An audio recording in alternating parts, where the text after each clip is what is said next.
आज हम बात करने वाले हैं अंजना सिंह और यश कुमार मिश्रा को लेकर बहुत ही बड़ी खबर। फालतू वीडियो में आगे बढ़ेंगे और आप सभी को यश, अंजना और निधि झा का वो वीडियो दिखाएंगे जो कि शायद ही आप सभी जानते होंगे। फालतू वीडियो में आगे बढ़ेंगे और आप सभी को अंजना, यश और निधि झा का वो वीडियो दिखाएंगे और आप सभी को बताएंगे। लेकिन वीडियो को लाइक और सब्सक्राइब नहीं किया है तो पहले से लाइक और सब्सक्राइब कर ले ताकि आने वाली वीडियो की नोटिफिकेशन सबसे पहले आप सभी को मिले। तो चलिए बिना देरी के हम आप सभी को यश, निधि और अंजना सिंह का वो वीडियो दिखा देते हैं जिसे आप सभी थे अनजान। तो आज हम बात करने वाले हैं अंजना सिंह के बारे में। क्या आप सभी जानते हैं कि अंजना सिंह यश और निधि झा के रिश्तों को लेकर कर दिया बहुत ही बड़ा खुलासा। आप सभी को अंजना सिंह की वो बातें बताएंगे और आप सभी को दिखाएंगे। तो चलिए बिना देरी के हम आप सभी को अंजना सिंह का वो वीडियो दिखा देते हैं जिसमें अंजना सिंह ने कर दिया है यश को लेकर बहुत ही बड़ी खुलासे।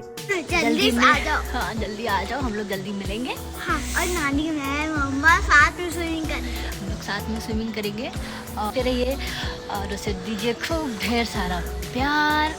और हमारे जो भी नए प्रोजेक्ट्स आ रहे हैं उनको भी अपना प्यार देते रहिए। और आज ही के दिन हमारी एक फिल्म है जिसका पोस्टर लॉन्च होने जा रहा है।